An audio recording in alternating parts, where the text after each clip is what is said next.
This is Bill Ryan from Project Camelot and Project Avalon, and the date is the 16th of February 2010, and this is a bit of an unusual video presentation here because I'm taking the step of making a video as an interpretation and as a commentary on an audio interview which we did with an important witness who came and reported his story to Project Camelot a little while ago, about a couple of weeks ago. And as with many of our witnesses, this person wanted to remain anonymous, but he has agreed that we transcribe the audio, and so we've got this as a transcript. And this is going to be released at the same time as the video because it's important to be able to read the transcript at the same time as you're considering what I'm saying about it here. And as we come into this story, you're going to understand exactly why it's important to get all the information, to hold it all into a very fine balance. Now, this is a British person, and he worked in the British military for a number of years. And after he retired from the military, he worked in the City of London, in a fairly senior position, in a respected position, in the City of London. And for those people watching this video who don't know about the City of London, the City of London is it's like an enclave, it's like a financial enclave in the heart of London itself. Some people consider it almost a little bit like the Vatican. It's very old, it's very ancient. It's the heart of the financial system, not only of Britain, but possibly the world. Many researchers consider that it's very likely that the City of London calls the shots on the financial systems in America. They've got control over the Federal Reserve, the Bank for International Settlements, a whole bunch of things that happen. This is like the nerve center of the financial world. And it's very Masonic, it's very ancient, it's very traditional. And our source attended a number of meetings with senior Masons. And while many of these were interesting, they were routine by City of London standards. They were discussing financial affairs and so on and so forth. And then in June 2005, he attended another meeting that he thought was going to be a routine meeting, but actually this was something rather unusual, and he realized it was unusual as soon as he arrived. In fact, in his interview with us, the one which we have the transcript of, you will see that he says that he felt it was an accident that he was there. He shouldn't really have been there. He didn't know what was happening. And as such, he didn't really participate in the meeting. He was there as a little bit as a fly on the wall. He was just listening to what was happening. And at first he didn't even understand what was being discussed. Now, the people there were Masons. There were senior Masons. They were about 25 or 30 people there, including senior politicians who most people in the UK would recognize by name. I do not know who they were. He didn't name them, and I didn't ask them, but he said these are well-known names. The chief of police was there, representatives from the church, representatives from the military, 25 or 30 people. And as he listened to this story being discussed, it was an informal meeting. It wasn't like at a big table with kind of notepads and water glasses and minutes and an agenda and a chairman. There were just people in a room who were talking about all of this stuff. And what they were talking about was a plan that had clearly been made a long time ago. And what they were discussing was they were discussing the implementation of this plan. They were discussing how things were going, whether they were on track or not. And what, for example, to give a flavor of this, they were discussing between them some of the problems that they had in the implementation of their plan. And as this little presentation continues here, you will realize what the plan was, and I'm going to be revealing this in very much the same way as it was revealed to our witness and as he revealed it to me, bit by bit, step by step. The first thing that he heard was they were talking about the fact that Israel didn't look as if it was getting prepared to attack Iran anytime soon. This was a problem.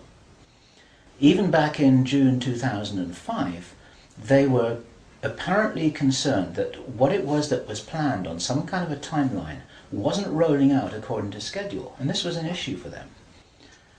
So that attracted his attention very quickly, because he'd never been in a meeting when this kind of thing was discussed. Then they were talking about China and how powerful China was getting, both militarily and financially, very quickly, and that the Japanese weren't doing what they were supposed to do, which was to interfere in some way with the Chinese financial system. They weren't doing that, and this was another problem because China was getting too strong too quickly. Other things that were discussed were, for example, the coming financial crash, the centralization of resources, everything that we saw starting to happen in October 2008. They were planning that and referring to it in their meeting in June 2005. So there was clearly a rollout of some plan here, and he was quite shocked the more that he heard, and when he really realized what was happening, he was extremely shocked. And one of the reasons why I'm giving this video presentation now is to soften the blow and interpret this a little tiny bit, because it is shocking information. And what I also want to do is I want to try and differentiate out between what it was that he reported, because he'd heard it with his own ears, and what it is that is his speculation and my speculation about how all this fits together. It's very important information. We need to know this stuff. Even though it doesn't look like it's going to be on track, I don't think this will happen. I think that there are a bunch of crazy people there who are extremely determined to do something, and they were in a hurry, and this is important to understand. They were in a rush. Try and roll out this sequence of events. Now, what he described is what the sequence of events was. It starts with Israel attacking Iran. Now, this hasn't happened yet. There have been a number of indications that there are forces which are trying to push this into happening. You've only got to follow the news for the last 2 years to realize that the public is being prepared for a justification for this kind of thing. Iran is being set up as being the bad guys that deserve something to happen to them, and so on and so forth. Now, that's going to be the start of what is like the opening gambit in a big chess game. And the plan is to provoke Iran or China to retaliate. And our guy, our source, who is a military man, is privately as convinced as he can be, although this has never been made public and this is not publicly known, that Iran does have nuclear weapons. He believes that they have been provided by China behind the scenes. And all of this is intended because it's all right with these controlling forces that Iran has nuclear weapons, because they want them to be used. The plan is for either Iran or for China to retaliate after Iran is struck with a nuclear weapon. At that point, there will be a limited nuclear exchange in the Middle East, followed by a ceasefire. He heard this being planned in this meeting. This is being choreographed. It's like the script for a movie. This is exactly what's intended to happen. And during this time, the other thing that's being set up for this, and many people watching this will be aware that this is being set up in the background. We've had a lot of information about this from a number of good researchers from many countries who are reporting this on the internet, that things are being set up in many of the Western countries for there to be heavy controls over populations, martial law, increased powers on security forces who are not just the army or the police, but in Britain, for example, our source said that he absolutely knew personally for a fact, that a very large number of private security people, their powers were being increased to give them the ability to arrest people, the ability to detain, the ability to handle riots in streets. And here we're talking about just regular people working in private security, people who give the parking tickets on the streets. Their powers are being increased in the same way. And last year we heard President Obama talking about how he wanted to have a sort of national guard at home in America ready to handle this kind of thing. There are a lot of indicators that this is being set up. And in this rollout of this crazy scenario, where it is intended that there will be a limited nuclear exchange in the Middle East, the idea is that as the world looks upon this with horror, then they will demand from their governments that there are heavy controls over travel, over communication, over people who meet, over people who protest in the streets. They want to make sure that they don't have crazy bombers on aeroplanes, crazy bombers in the shopping malls. They want to make sure, and because people will be driven into fear by this, they'll request and demand and insist on heavy controls from their governments, which will be justified. And this is where you're going to kind of get the martial law situation in all the Western countries. It's intended as a justification. All of this is just the start of something, because this story gets much bigger, and it's pretty horrifying.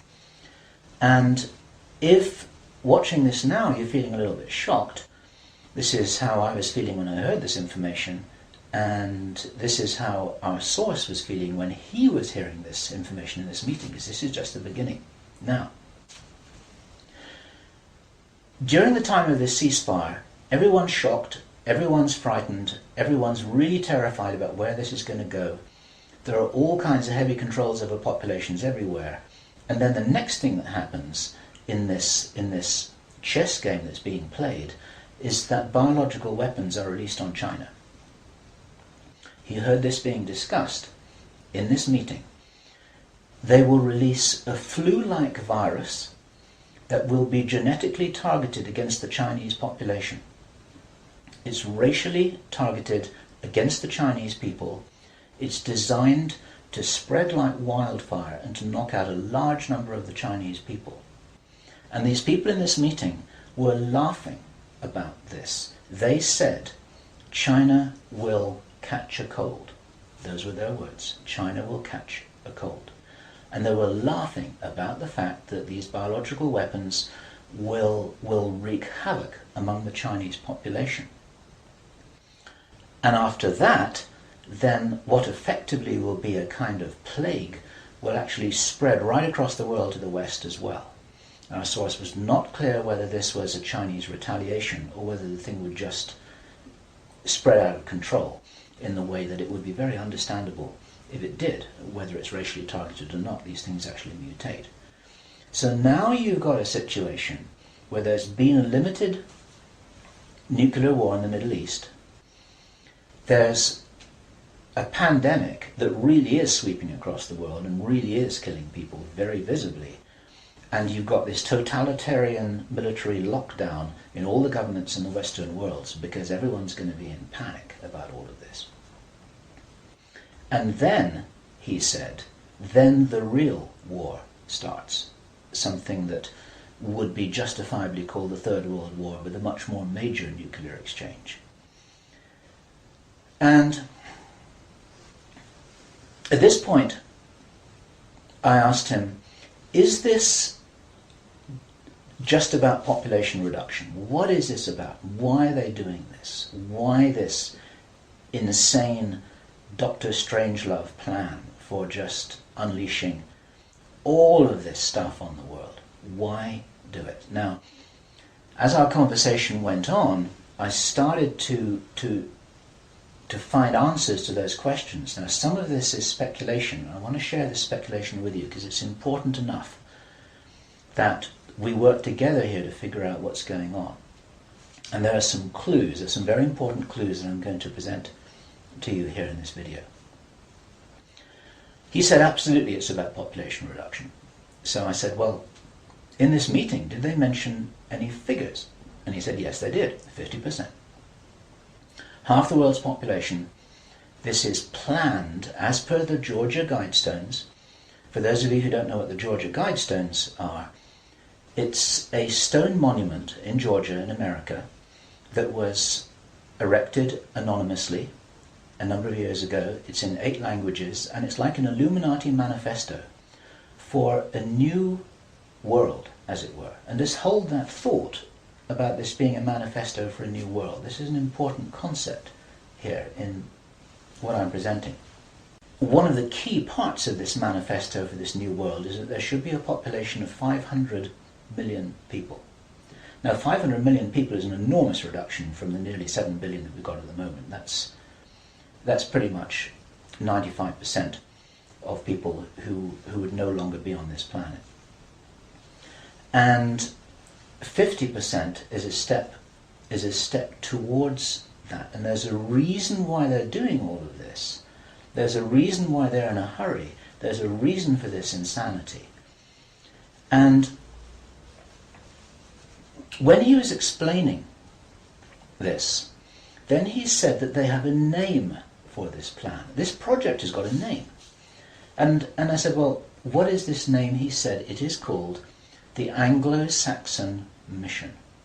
The Anglo-Saxon Mission. Now, I'd heard that before. It was something historical, I think, to do with the Crusades quite a long time ago. But I hadn't heard it in the present-day context, and neither had he. And later on, as he continued to tell his story, I began to understand what I thought this might be about. Hence the title of this video, and the reason why I want to share this information with you, because we need to work together to figure out what's going on here. It's extremely important to understand. There's a plan, I believe, that Hitler would be proud of, which is so evil, it's so Machiavellian, it's so hard to face up to, it's so unbelievable, that I need to put it on the table for you so that you can consider whether or not this might be a possibility. The plans that I've been describing are definitely a possibility because he heard them with his own ears in this meeting. Everything I've described up until now, up to and including a major outbreak of hostilities after the limited war. So the sequence is as follows. The plan sequence is as follows. Israel attacks Iran, then there's a ceasefire, then during which time there is heavy governmental military controls over populations in all Western countries. Then China is attacked by a biological weapon. It's a flu-like disease that spreads like wildfire. This goes all over the world, and then they have a major Third World War. And then, by this time, 50% of the population will be destroyed. And not only because of the war or the plague, but because, as many of you watching this will understand, the infrastructure goes down in situations like this. There's no food in the supermarkets, there's no gas in the pumps, the telecommunication goes down, there may not even be water coming out of the taps. People are kind of thrown back into a Victorian era without the facilities to handle this, because most people don't have their vegetable gardens, they don't have their horse and cart, they're not able to survive in the way that we used to be able to. We're very, very vulnerable. In our technological advancement, we're extremely vulnerable, and of course the controllers know this. At this stage, our source was speculating about why are they in a hurry? Why do they want to do this? And there's a sort of heavy irony here, which is like, I was saying, well, if you're going to plan the Third World War, then why not take your time over it and get it right and do a really good job? You can, this could be in 20 years' time or 30 years' time, it doesn't really matter. Why is there in such a rush? And our source said that he felt from inside information he's continued to receive, that this is still timed for something around 18 months from now. And that puts it around about the middle of 2011. He doesn't know this for sure because these events aren't calendar driven. They're actually event sequence driven. In other words, this has got to happen before that happens, and then after that the next thing can happen, then after that the next thing can happen. So a whole lot of things have got to be in place before all the dominoes fall over, so to speak. And they seem to be behind schedule in some of this. There are some planned events that definitely haven't happened. One of the things which I remembered when I was hearing this story was that our source, Henry Deacon, and many of you who've watched Project Camelot videos and read their reports for the last 3 years will know that when we met Henry Deacon in 2006, he said that in his own inside information was that there would be a war against China in 2008. Now that didn't happen. And all this time, at that time it didn't make any sense, and even now it didn't make any sense. It's like, well, all right, but why do this? Why do this? Why do this? Now, this was his answer. And our source is a pretty smart guy. He's been in the military. It's a totally different story that he didn't debrief in our audio transcript, which you have the opportunity to read, but he's had his own ET experiences in the military. He's got his own sources of information about some of the background for this. He says that he's as sure as he can be that the people who are calling the shots in the world, you can call them the Illuminati, the controllers, the cabal, whatever name you have for them, they believe that there is going to be what he called a geophysical event, a major geophysical event. He says that the best information that he's got is that the insiders believe that this is going to happen, or they are concerned that this is going to happen. And many of you watching this will know that this isn't a completely crazy idea. There have been trillions of dollars that have been spent on deep underground bases for some reason which we don't know why it is. You'll know about the seed bank in Svalbard. This is in the public domain, where all the seeds of all the plants and all the crops in the world have been buried deep inside a granite vault in northern Norway. There are many precautions being taken as if something might happen that could really threaten some of these valuable resources, including the seed banks of the world. Now, if there is going to be a geophysical event as they believe, this is because it seems to be preserved Illuminati inside knowledge, whether it's true or not, that there are repeated cyclical geophysical events about every 11,500 years. Information about what really happened to Atlantis was very probably in the Great Library of Alexandria that burnt down a couple of thousand years ago. There are persistent rumours that much of that information has been retrieved and it's in the Vatican Library. This is information which is not in the public domain and which the insiders may have access to. Whether it's accurate or not, the important thing is to realize that they probably believe that this will happen, and they're making their precautions. And this might be the justification for this insanity that we've just heard about in this plan. Consider this. He said, if there's going to be a major geophysical event, something like a pulse shift, maybe it's Planet X, maybe it's some kind of energetic phenomenon that the solar system is going to be moving into, that's going to somehow destabilize the Earth or the Earth's crust in some way. We don't know. But if there were to be a major emergency like that, something that would actually make a war look very inconsequential, the thing that will help the human race to survive it, or will help parts of the human race to survive it, is if there is already emergency preparedness in place before it happens.